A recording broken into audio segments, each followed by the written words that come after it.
The July garden burnout is a real thing.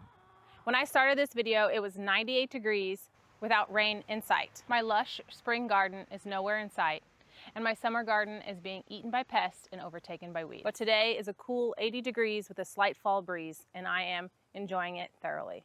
So come along with me as I work on some August garden chores that'll keep me motivated for the cool days ahead and pick out my kids' stuff out the flower beds.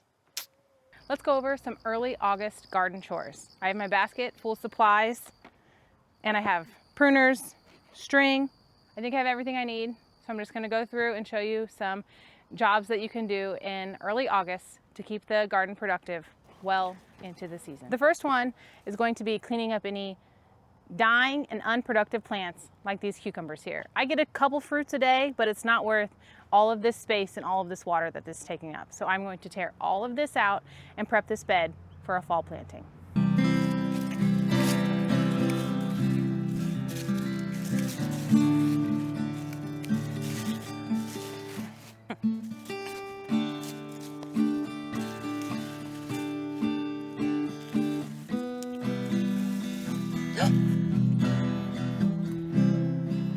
Whoops.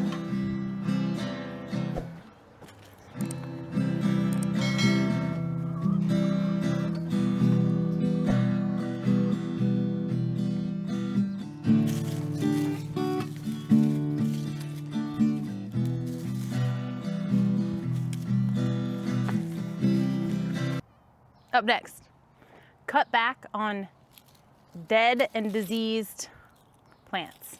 Cut them out, throw them away in the trash, especially if they have disease. Keep your plants looking nice and healthy.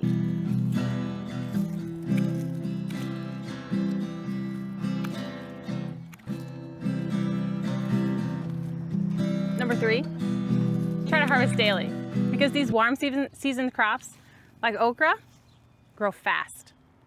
And okra especially tastes much better when it's little. This is a little too small. When it's small versus like this, it's gonna get kind of woody. So pick your okra when it's small.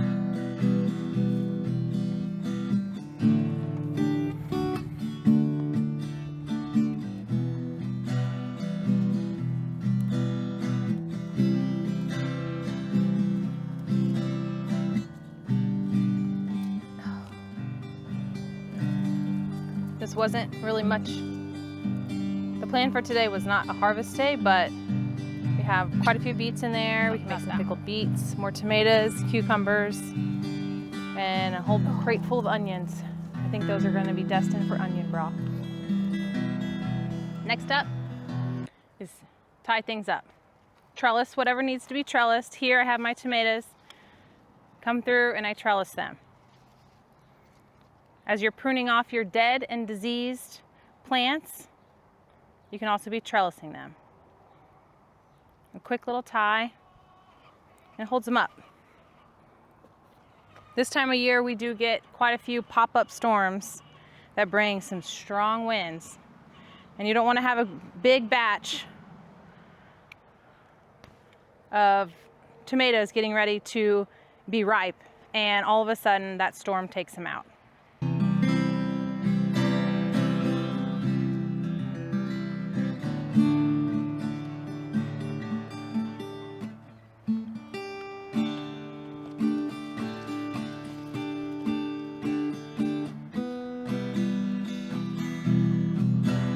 This is one of the tomatoes that I transplanted from inside of the dill patch, and I have not gotten a single fruit off of it yet, so we will see what happens. But we're still going to tie it up and keep it nice and healthy. All right, the next one we're going to talk about is pests. This time of year, the pests are extremely thick. And here, just in this small little patch that I have, I see multiple pests. So let me show you what they are. We have a grasshopper, and this one over here is pretty gnarly. Look at it. See that hornworm? Oh, there's probably more. If there's one, there's probably more. You can find them with a black light. I don't have one, but if you come out here at night, you can find them. Whew, man, it is hot.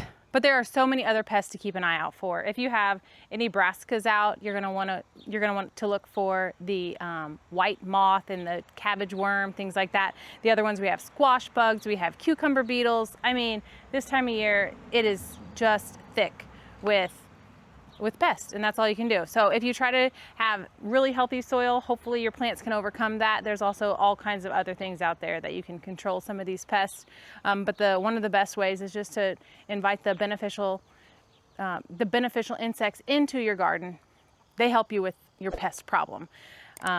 Typically here, what I do is I let the pests go until they take the plant, and then I throw it away. I harvest as much as I can. I don't do much with it. Sometimes I'll let the chickens in, or I'll feed the chickens that, but next year I'll focus on improving my soil so that the plants can overcome whatever pest is bothering them. Because typically your pests are going for your weaker plants. The pests are going to target the weaker plants, the ones that are dying, are growing in the wrong season, or something along those lines. So you want to pick plants and grow the plants in the right season, and give them enough water and enough nutrients that they can just overcome the pests themselves. So that's the best way I like to do it, but I don't always win. Most of the time I lose. But this one over here is definitely not a pest. I don't know if you can see it really well, but it's a swallowtail caterpillar, and this is parsley. I grow parsley every year for this reason, because the swallowtails absolutely love it. See it? Okay, something else super fun that you can do this time of year is collect seeds. I let these foxgloves go. Ooh, there's a bug in there. Get out of there. I let these foxgloves go so that they would produce seed. And now I'm going to take them, if all the seeds haven't fallen out already.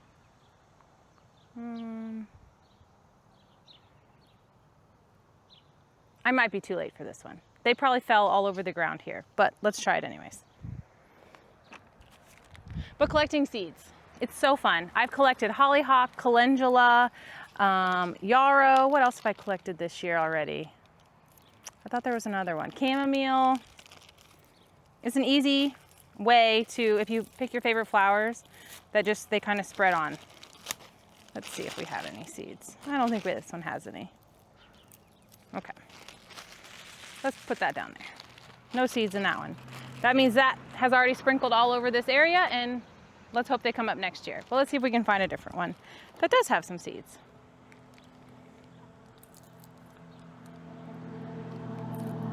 Oh yes, definitely. You can hear this one rattling. This one definitely has some. I'm just gonna put it in here. I put it in the bag. You can put it in little jars. You can put it in whatever you want. The main thing, label. I'm telling this to myself. Label this.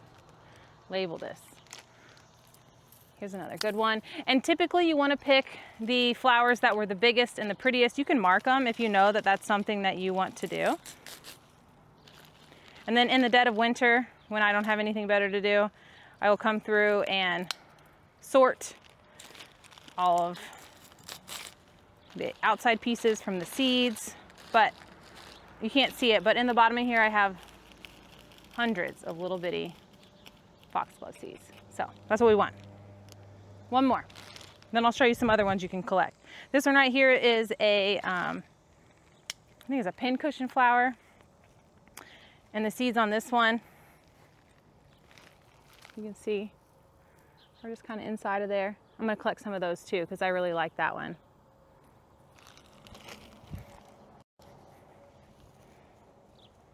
Fun. It's fun to collect seeds and grow your own. It's great. It also saves you a ton of money. I don't know about you. Oof, bugs in that. But gardening's expensive. Do you see all the seeds falling out when I did that? Oh, wow. Look at that. I don't know if you can see that on the camera, but I turned that thing upside down and whew, out they came. You can also do this inside where it's not so hot, but.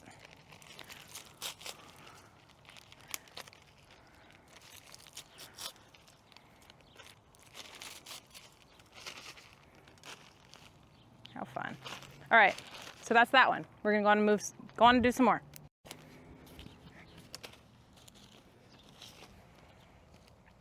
Scabosa, that's what this one's called, scabosa. I knew I'd think of the name. Sometimes I have a hard time, don't we all? And if they're not quite dry, you can take them and you can pick bouquets of them and hang them upside down and they'll fully dry, which some of these aren't dry all the way, so I will make sure I dry them.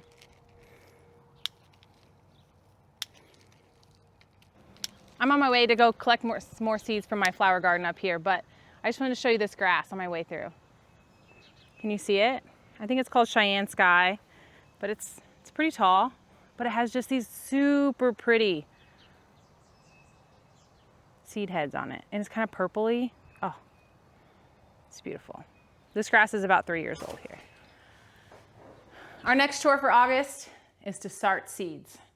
Escape to the air conditioning where it's not 105 degrees outside and start some seeds. These have obviously been going for a little while and they need to be thinned out. What's this one? Market close. That one's doing really well. But go through. If you've already started your seedlings, trim them out. If you haven't started any of your fall seeds, go ahead and get that started. There's a lot of seeds out there that you can still start for the fall. And whew, man, it sure is nice to be in the AC. So we're down here in my seed room. And I have fall vegetables going. I also have some,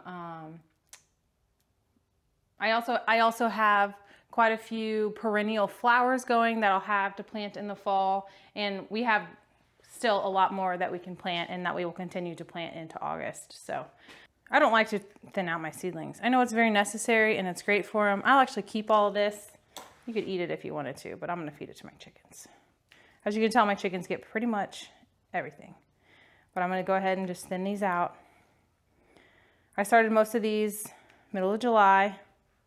They are a little leggy because I didn't have my lights on right away because I rearranged my light setup down here. So they're kind of leggy, but it's all right. They'll manage. They are starting to get their set of true leaves, so I will start my fertilizing of them. Mulch. Let's talk about mulch. This year, I'm choosing to use a straw mulch in my fall garden. I put compost down in the spring as a mulch. I grew plants in the summer as a mulch. And for fall, I want to try fall. I want to try some straw. We have extremely dry, hot falls. And I know I want to plant brassicas here. I'm going to do cabbages and maybe some Brussels sprouts, whatever I have growing. But I don't want to plant a cover crop. You could also plant a cover crop as a mulch, but I don't want to plant a cover crop mulch because I know I want to plant in here. So I'm going to use straw. Straw is going to help keep the moisture that we do have in my soil until I'm ready to plant. So that's what we're going to do. I'm going to put a nice thick layer of straw down here because there's nothing growing. I have some zucchinis back here.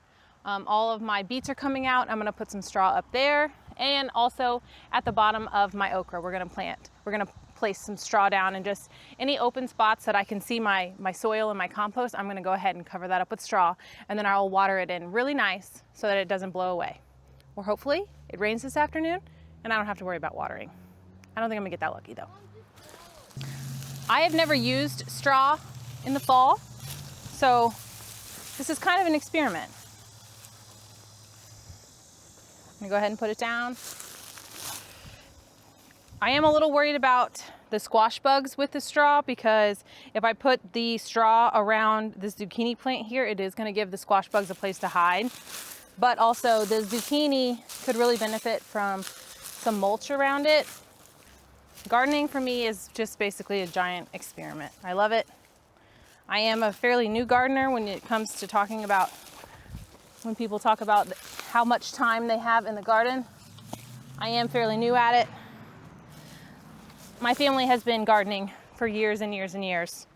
My grandparents, my parents, my in-laws, everybody has a pretty big garden, so it's fun for me to be able to talk to them about it and ask them questions and how they handled this pest or that pest or what they did here or there, you know, things like that.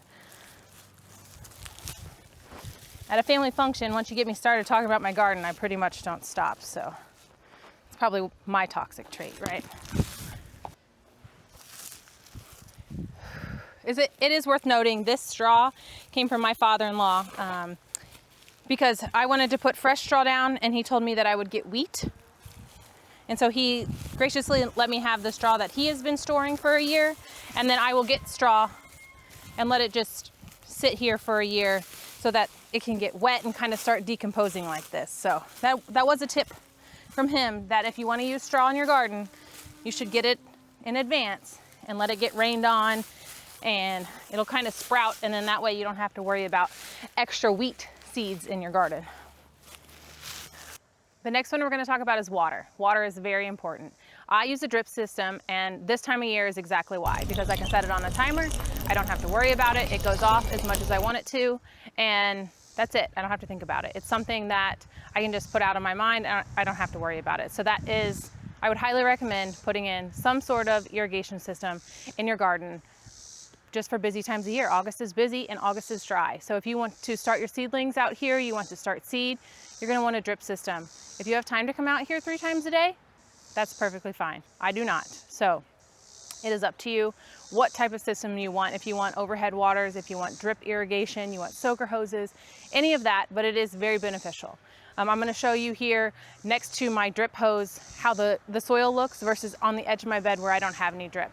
So I use water very intentionally because I pay for water.